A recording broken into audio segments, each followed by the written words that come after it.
اللہ کے ساتھ کسی کو اللہ کی عبادت میں، اللہ کی رضا میں، اللہ کی خوشی میں کسی کو شریک نہیں کیا کرتے۔ معروف معنی میں ہم شرک نہیں کرتے، لیکن اللہ کی رضا کے ساتھ اللہ کی نافرمانی کو تو شریک کر لیتے ہیں نا۔ اللہ کی اطاعت کے ساتھ اللہ کی بغاوت کو شریک کر لیتے ہیں۔ نمازیں بھی پڑھتے ہیں، جھوٹ بھی بول لیتے ہیں،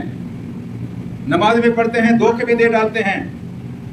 نمازیں بھی پڑھتے ہیں، آنکھوں کی خیانت کے مرتکب بھی ہوتے ہیں، نمازیں بھی پڑھتے ہیں، حرام رزق بھی کھا لیتے ہیں۔ شخصو اور حنیف کا معنی یہ ہے کہ سیدنا ابراہیم علیہ السلام نے اپنی زندگی میں اللہ کی اطاعت کے ساتھ اس کی نافرمانی کو نہیں ملایا۔ وما کان من المشرکین، وہ مشرکین میں سے نہیں۔ میرے عزیز دوستوں اور ساتھیوں، اس وجہ سے اللہ پاک نے ان کو وہ مقام عطا فرمایا کہ حضرت محمد مصطفیٰ صلی اللہ علیہ وسلم کو بھی حکم دیا کہ آپ حضرت ابراہیم کے دین کی پیروی کریں۔ اس وقت سیدنا ابراہیم علیہ السلام دنیا میں سب سے زیادہ چاہے جانے والے لیڈر ہیں، سب سے بڑے رہنما ہیں، اس لیے کہ امت محمد ساری کی ساری ان کو اپنا امام تسلیم کرتی ہے، لیکن حضرت عیسیٰ علیہ السلام کی امت بھی ان کو اپنا امام مانتی ہے، حضرت موسیٰ علیہ السلام کی امت بھی ان کو اپنا امام مانتی ہے۔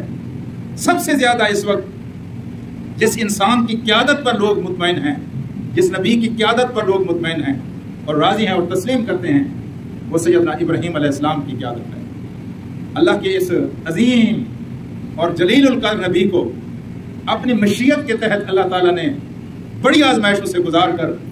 انسانوں کو یہ درس دیا ہے کہ ہمارے ہاں مقام و مرتبہ قربانی کے بغیر نہیں ملتا۔ اس راستے میں جو جتنی قربانی دے گا، اس راستے میں جو جتنا ایثار کرے گا، اس راستے میں جو جتنا جان اور مال کو لٹائے گا، کھپائے گا، تھکائے گا، اللہ کی بارگاہ میں اس کا درجہ اسی حساب سے ہوگا،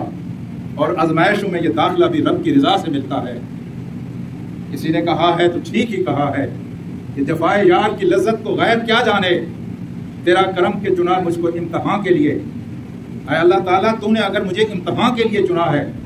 تو اس امتحان کو دیتے ہوئے اور قربانیوں کے اس راستے پر گزرتے ہوئے جو تکلیفیں آتی ہیں وہ تو ہیں سو ہیں، لیکن وہ جو لذت کہ تیرے دیے ہوئے درد ہیں، تیرے بخشے ہوئے غم ہیں، تیرے عطا کردہ دکھ ہیں، تیری دی ہوئی ساری کی ساری آزمائشیں ہیں جن سے میں گزر رہا ہوں۔ ایک عجیب سکون، ایک عجیب لذت، ایک عجیب فرحت انسان محسوس کرتا ہے، اور حضرت ابراہیم علیہ السلام بھی ان خوش نصیب لوگوں میں ہیں جن کو اللہ نے بڑی قربانیوں سے گزارا، لیکن ان کا مقام اور ان کا نام بہت بلند فرمایا۔ آپ اندازہ لگائیں، جب آپ اپنے گھر سے نکلتے ہیں تو ایک بیوی آپ کے ساتھ ہے، لیکن بیوی وہ بیوی ہے، مردوں میں اللہ تعالیٰ نے حضرت یوسف علیہ السلام کو حسن دیا تھا، اور کہتے ہیں کہ خواتین میں جو حسن حضرت سارہ کو نصیب ہوا تھا کسی دوسرے کو نصیب نہیں ہوا تھا۔ کائنات کی خوبصورت ترین خاتون تھیں، اور جب آپ سفر میں قوموں پر قومیں، علاقوں پر علاقے اور ملکوں پر ملک طے کرتے ہوئے گزرے، تو ایک اس بادشاہ کی وادی سے بھی گزرے جو بادشاہ جنسی بلّہ تھا، جنسی جنون اسے لاحق تھا۔ وہ اپنے ملک کی کسی خوبصورت عورت کو دیکھتا، اپنے حرم میں داخل کر لیتا، اور جب اس کو علم ہوا کہ اس کی حدود سلطنت میں ایک آدمی آیا ہے اور اس کے ساتھ ایک عورت ہے، اور عورت حسن کا پیکر ہے، دنیا کی خوبصورت ترین عورت ہے، تو اب ایک نئی آزمائش ہے۔ سیدنا ابراہیم علیہ السلام سے مکالمہ ہوا،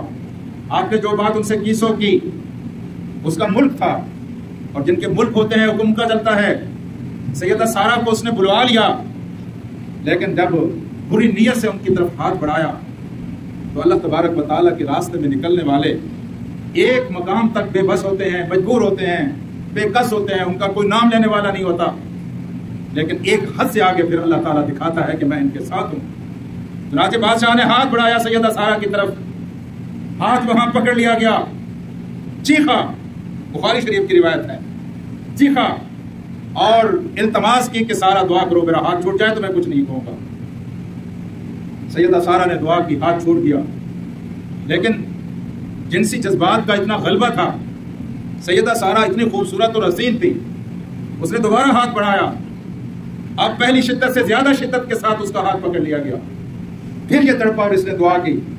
کی درخواست کی، حضرت سارہ نے دعا کی اور اس کا ہاتھ چھوڑ دیا۔